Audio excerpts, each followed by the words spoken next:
Hi guys, it's Hannah and welcome back to my channel. This is a weekly reading vlog.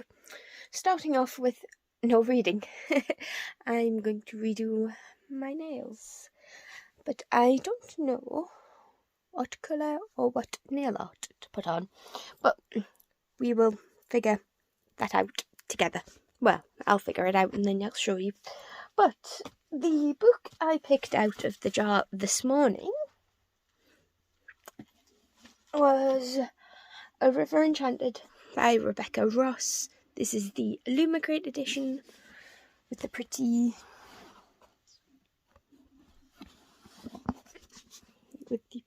embossing, and if I can get it to work, exclusive end pages, and it is signed.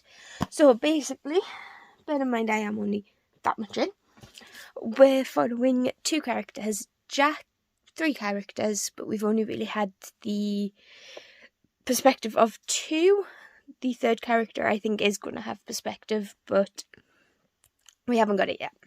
So we follow Jack, who is a bard. He left the island when he was about 10 or 11 and has been taught in music. The other character is Sidra, and she is a healer.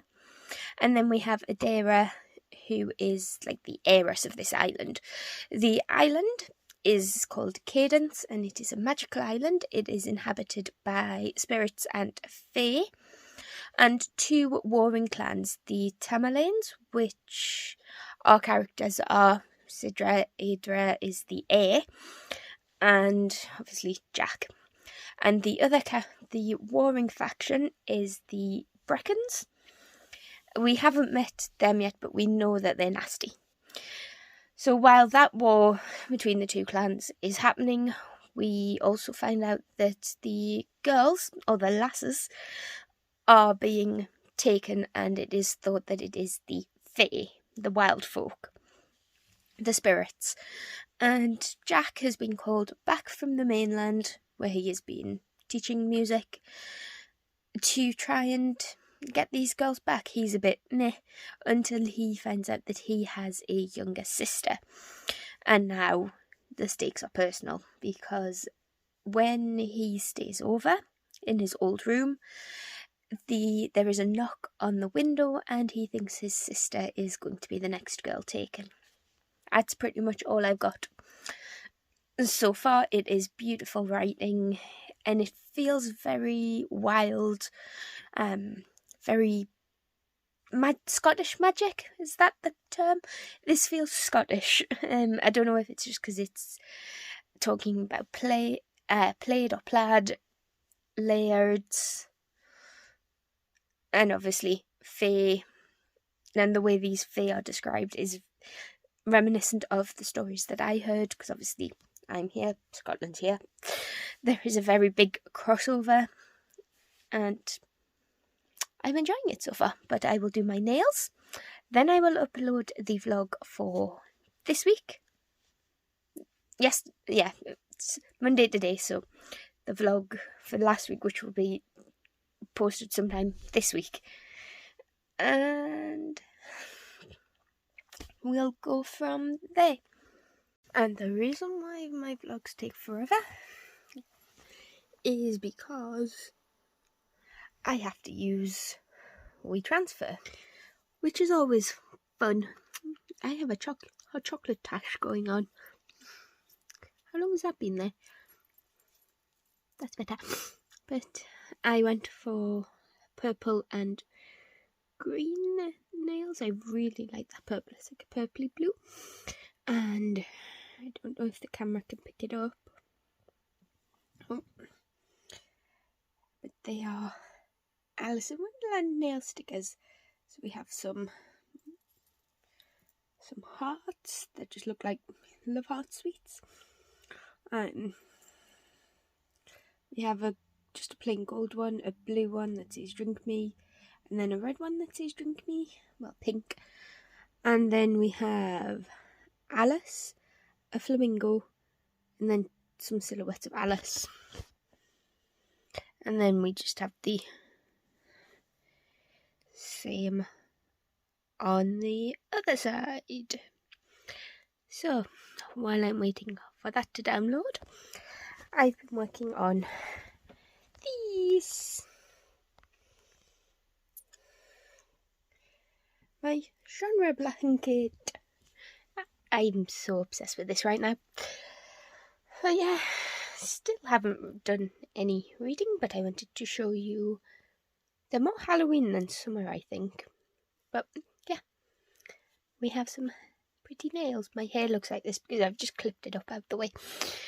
But yeah, I'll come back to you when I finally do some reading. Well, after about 2 years, I have COVID. So this weekly reading vlog is going to be a COVID vlog. Hey, look at me getting involved with the trends. But that's not what I wanted to come on and talk to you about. This book, River Enchanted by Rebecca Ross, is a love letter to music and to nature. And apologies if I sound funny, I'm ill, basically. And it has messed with my ears. But that's the problems with my ears, my jaw and all of that is a story for another time. But I will probably get this finished because, it's not like I can go anywhere. But this is beautifully written. It definitely makes me think of Scotland, not just because of the terminology we have: lass, bairn, laird, but it's just so beautiful and whimsical, and yeah, not how I wanted to spend this week, but we'll make do. Sorry if you can hear construction noise. Obviously, I'm spending a lot of time in my bedroom. The windows are open. But yeah. So obviously I'm not going to rehearsal tonight, but it was cancelled anyway. I've let my boss know. Just time to chill and recuperate and enjoy. I will probably be asleep by 9 o'clock. So, day 1 of COVID isolation. I'm having a protein bar as breakfast. I'm not hungry, but I know I need to eat something. I did get this shopping last night before I did my test. I also picked up some gosgrain ribbon. The idea being I can put a drawstring on the reading blanket, which will also be a hooded blanket, my genre blanket. Speaking of genres, I'm going to sneeze. Nope, it's stuck. I'm sorry if I sneeze at the camera. Oh, excuse me. But I have just finished A River Enchanted by Rebecca Ross. And this was purely a love story. I've said it before and I'll continue to say it.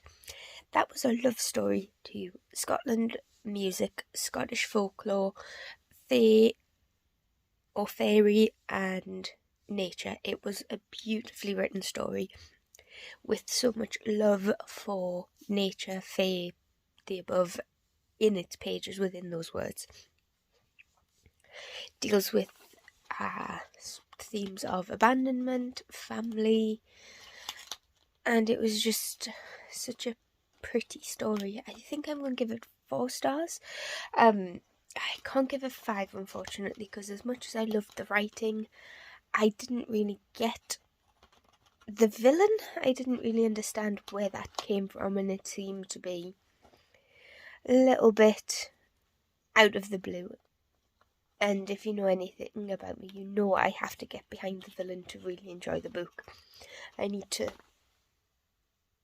villain doesn't need to have a redemption arc for me, but I do need to understand and empathise with said villain. So if the villain of the story wants to kill the king because the king killed his family, yes, that might be a little bit simplistic, but I can get behind it because I can understand where the villain is coming from, where the antagonist is there, and his motives, even if his motives are selfish, if I can understand them and I can empathise, then it's fine. But that particular book didn't have it for me, but I am interested in the sequel, if only just because I love the writing. But we finished it, so hopefully this is something COVID brain can deal with. In terms of that, I feel fine. I just have a bit of a headache. I'm a bit snotty, a bit chesty, and tired. Just really tired.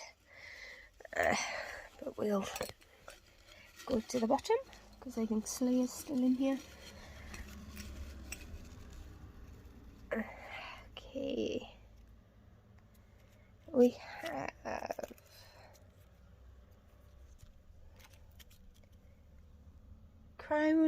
Queen of Coin and Whispers by Helen Corcoran, which is over there. I will get it in a minute. But what I know of that story is that it is your typical fantasy. We have the queen who inherits a country. The country is broke, I think, and the young queen, discovers that her uncle has been doing some nefarious things, I think. I read the synopsis once and thought it seemed interesting and haven't picked the book back up.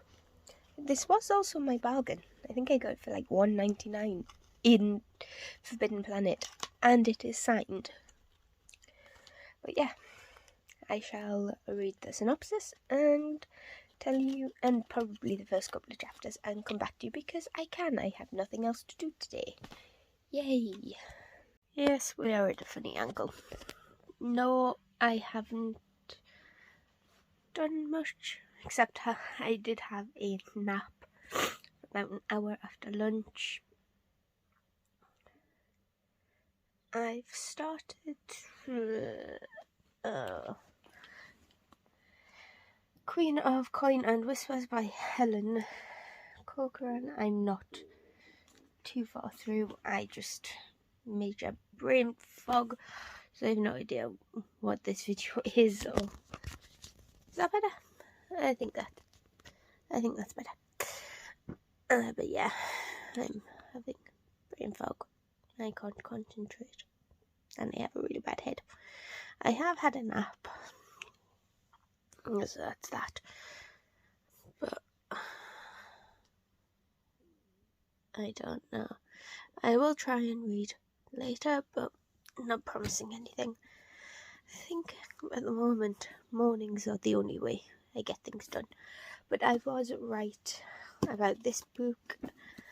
We follow Leah, who is the princess, and she inherits her dead uncle's corrupt kingdom. And we also follow Xania, who takes a job as a spy master to avenge her murdered father, and I think this might be Sapphic. But it is first person. We do get we are getting, what are words? We are getting Leah and Xania's perspective. At the moment, I can't talk too much about it because I don't know what's happening, and brain fog means I am not really taking much in. I would have much preferred the TBR jar to pick me up like a comic or a kid's book. You know, something that doesn't take much brain power. But it is what it is. So I'll probably leave you here and just watch YouTube. I think Books and Lala is a comfort at the moment. But yeah. Is there anything better than a McDonald's when you're not feeling great? But while I'm somewhat functional, I've somewhat made progress in Queen of Coin and Whispers, It's not that it's a slow book, I'm actually really enjoying it. It's very politically based. We're getting to know Leah and Xania. I think that's how you say it. It's Xania, so I'm saying Xania. If that's correct or incorrect, if anybody else has any indications, let me know. But it is a very straightforward fantasy. It's a bit of a comfort. It's everything I want from a comfort fantasy, while being a new voice and a new story and new characters. So it's only going slow because I can't really focus for too long. I think my limit is about 10 minutes. Normally a book like this, on a day where I don't have much to do, I probably would have finished by now. That's not the book's fault. That's COVID frog brain. But I'm going to eat my McDonald's and chill. Becca from Becca's book Becca in the book, sorry. She does have a sprint on later that I might pop in and out of depending on, again, COVID brain. But at the moment I'm just watching Jodie's new vlog and fighting with my brain because I don't want to have a headache. I don't want to be ill. But yeah, we're muddling through. So we have a different angle, but still in the bedroom. If you can see the blue dots on the ceiling, don't worry, it's just blue tack. But I am still working my way through Queen of Coin and Whispers by Helen Corcoran. I'm about halfway, and COVID brain is easing a little bit. I don't have quite so much. The brain frog that has taken up residence isn't too bad now. So, if I can get the camera to we'll put the camera that way. We'll put the phone that way. I think that's better. But what was I saying? This is why I was going. Alright, this is why it's taking me forever to do anything. I get distracted. I have hair in my mouth. But I get distracted and then it takes forever for me to get back on track. But, oh yeah, I got some cool stickers for my bullet journal. That's nail clippers, you don't want to see them. These are from a shop on Etsy called,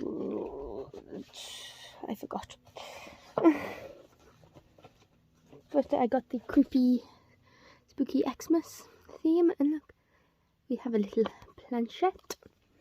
But in case you guys were wondering, my bullet journal tends to be daily now, and I just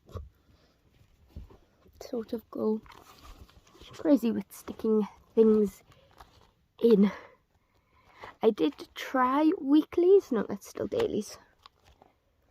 But as you can see, they weren't really working.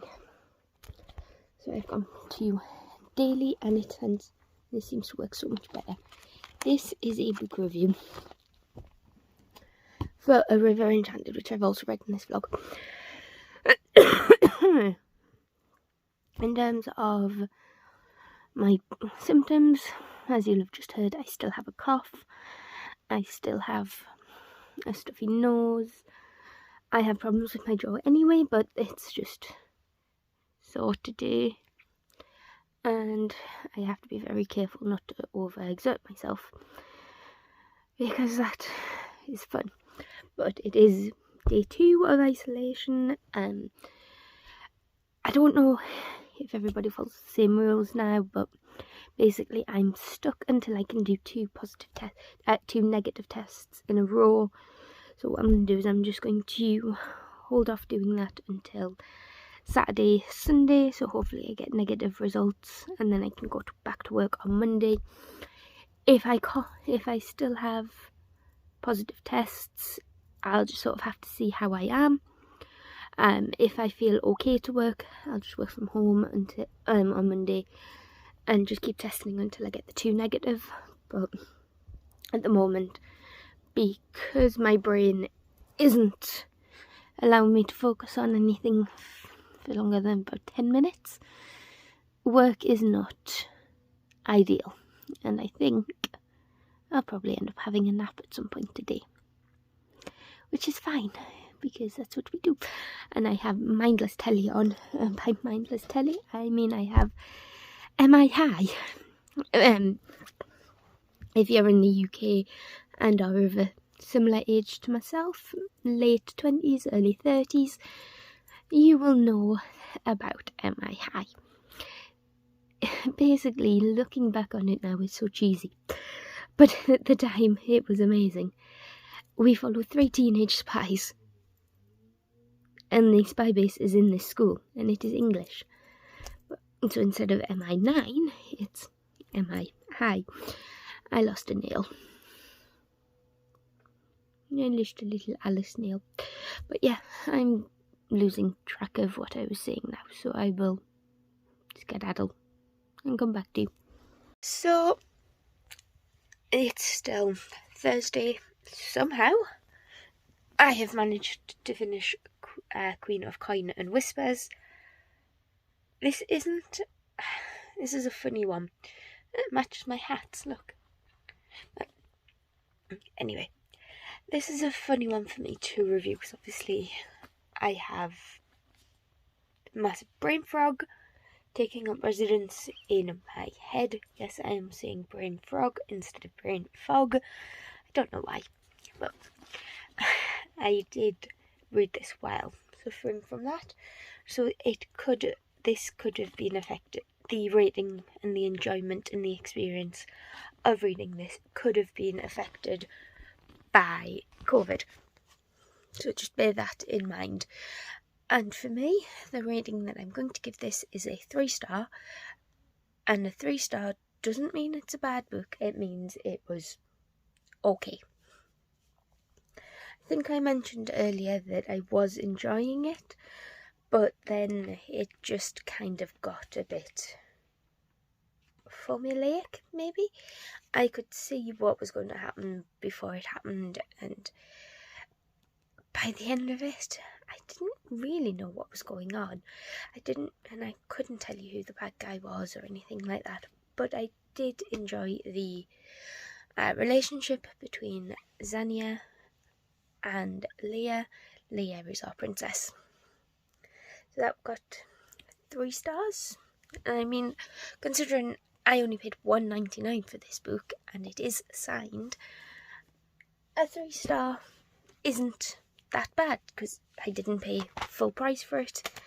I wasn't expecting much from it because I haven't heard anything. I'm on my way I'm shuffling off the bed to get TBR jar. Please be nice. So, as long as it doesn't give me Priory of the Orange Tree. Disclaimer, if I pick out Priory of the Orange Tree, I'm putting it back in because I don't think I have the brain space to read that one, and plus I want to read that one on holiday. Okay, so we are reading The Familiars by Stacey Halls, and this will fulfill a prompt on the bingo board for Oldest on TBR because I believe this one has been there a while, and I can't really remember what it's about other than someone maybe getting accused of witchcraft. I did read The Foundling by the same author, and I did find the writing style very pretty, and it did make me cry, it made me think. So yeah, we're going to pick up another book. Hopefully I don't have as much of a struggle with that as I do with this one. And again, it might not be down to the book, it might be a me thing, because obviously I's not well. Ow, and I just hit the book off my knee. Yeah, I think that's it for this little update. If you made it this far, thank you, and why, because I've got no idea what I'm saying right now.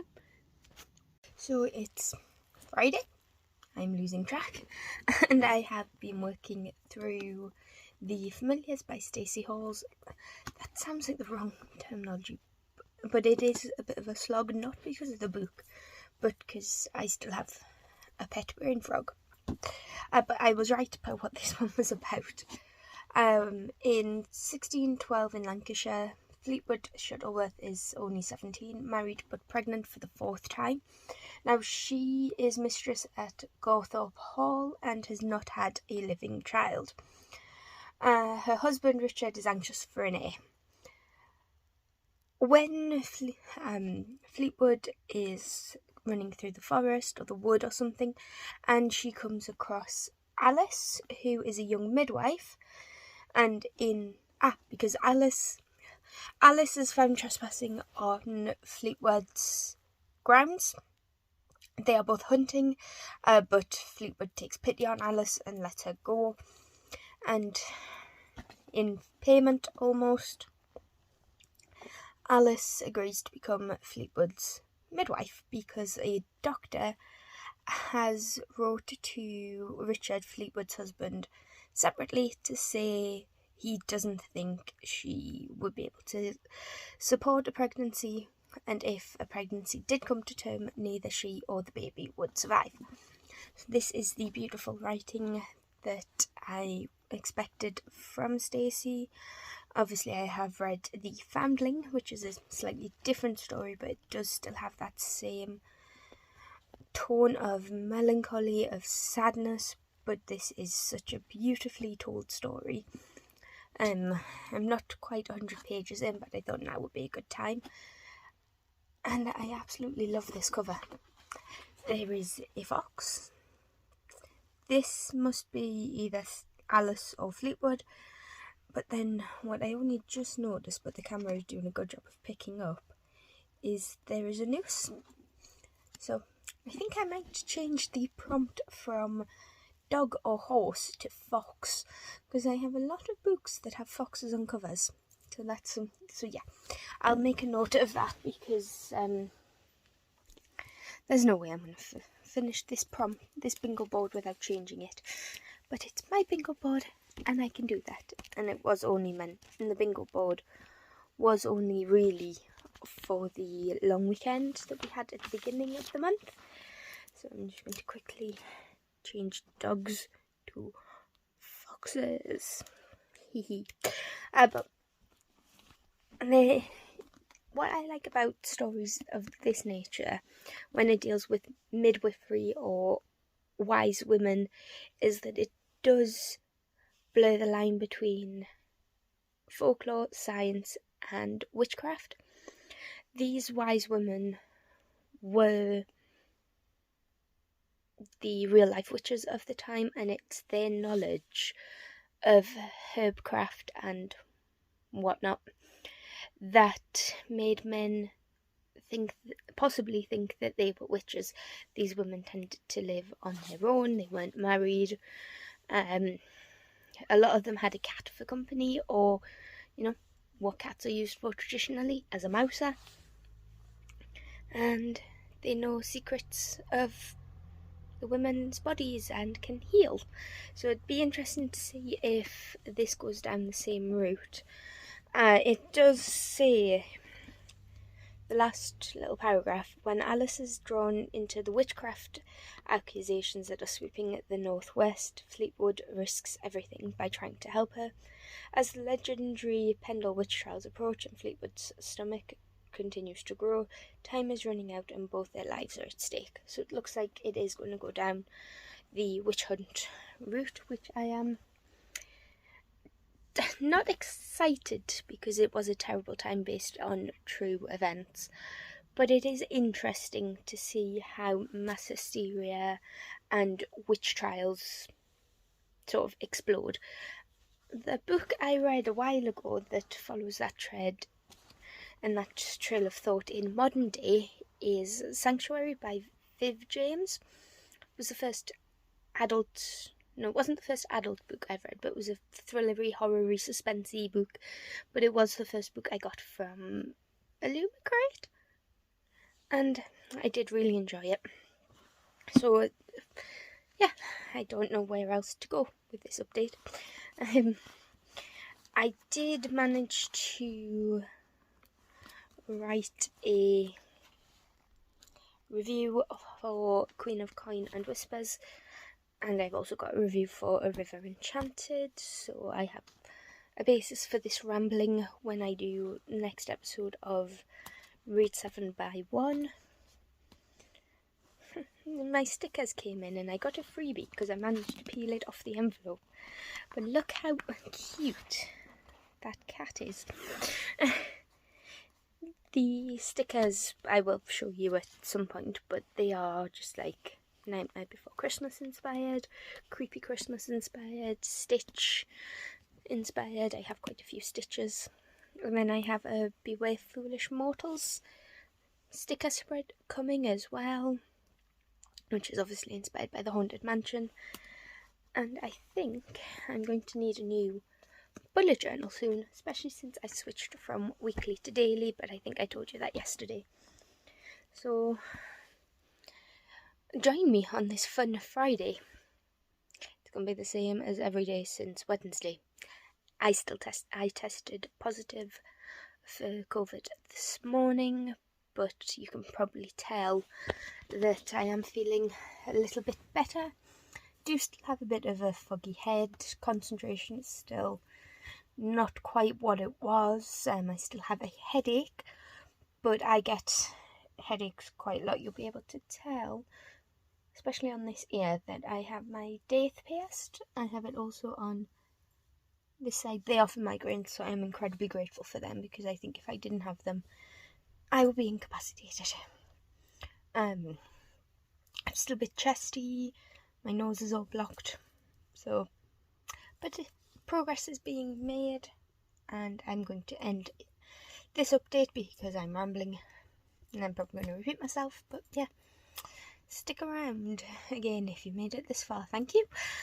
It's Saturday, and I am working my way through the familiars.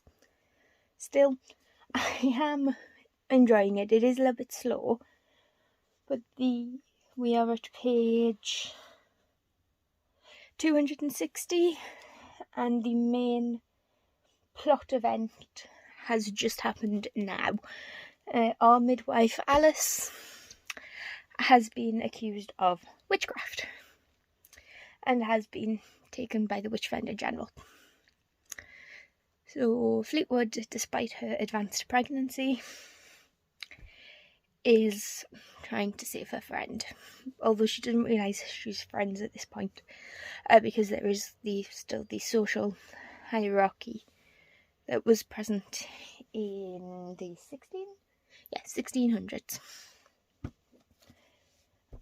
This morning I have been writing. I lost the pen I was using, so I had to use a different one, and it's blue, and the one I was using before was black. Little things, isn't it? But I clip things into my bullet journal all the time. I clip things, I glue things, I stick things. My bullet journal is a bit of a journal/junk journal, but I have the start of a new story. I just have chapter 1, and yes, I write things on paper first and then type them up, but I'm quite excited for this one. Hopefully this pays off and I can tell you guys more about it, but I don't want to say too much because I have a habit of starting stories, ideas, writing the first couple of chapters and then not coming back to them. So today is just going to be the same as it has been all week, a nice chill week. So it's Sunday, we've made it to another end of the week. I'm having breakfast and I finished The Familiars by Stacey Halls, and there was some parts of it I liked, some parts I didn't. I'll be doing a full review in the next episode of Read 7 by 1. But I gave it 3 stars. I thought it was very nicely... I thought it was a good idea. I just didn't really connect to Fleetwood, our main character, too much, so I gave it 3 stars. And I think I've said this before, but a 3-star for me isn't a bad rating. It just means the book was okay. It was average. 4-star, I enjoyed it, but didn't love. 5-star, I loved, or it got an emotional reaction out of me, or I really connect to the character, that kind of visceral emotional reaction. But not every book has that, and that's okay. But the current book I'm reading is The Hero of Ages by Brandon Sanderson. This is the finale to the original Mistborn era trilogy. This is era 1, and I'm not too far into it because, let me just put my toast down. This book is like 700 and odd pages, and I'm on page 46. But it is really easy to read despite how chunky it is. Sanderson's books look intimidating, but I don't find them that much, and especially since this is the 3rd in the series. So we have at the front, we have the acknowledgements, some maps, and then at the back we have the Ars Arcanum, which is like a list of all the people involved, a summary of the previous books, and then the reference chart for like the metals that they use, because I'm sure everybody knows about Mistborn. It's going through a bit of a booktube revival, I think. When was this published?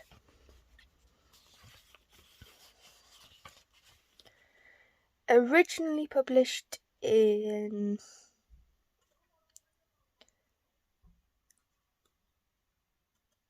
2008, and it's getting and I think and first published in Great Britain in 2010. So this book is an oldie but a goodie, and it is getting its revival.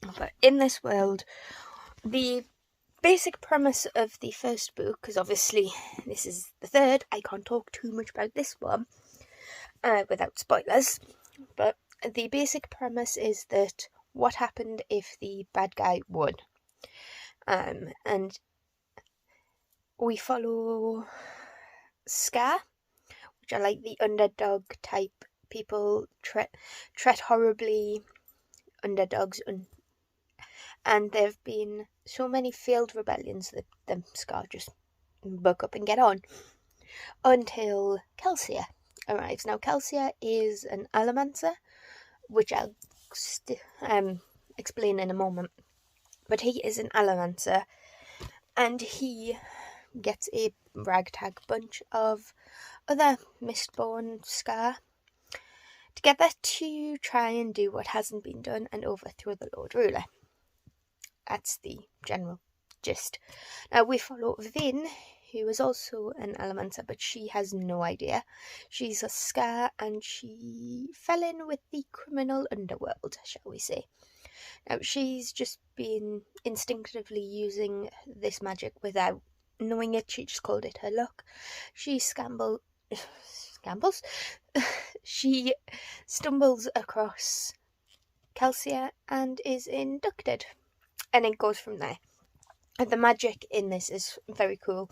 It's based on metal, so certain metals are classed as a pull, and other metals are classed as a push, I think.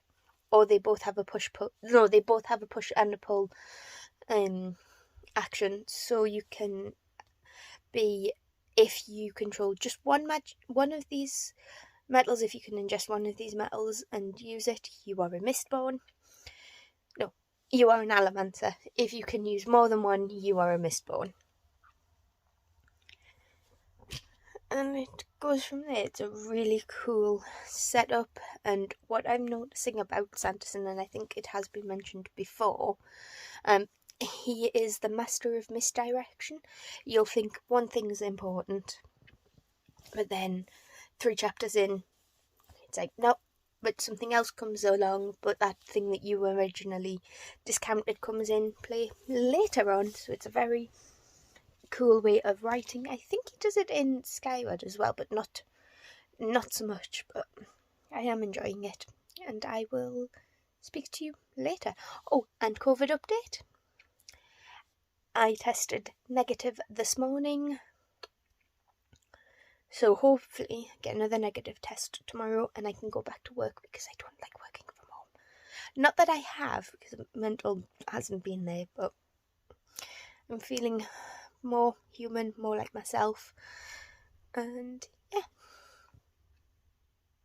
if I have to, I'll work from home tomorrow, but I really don't want to.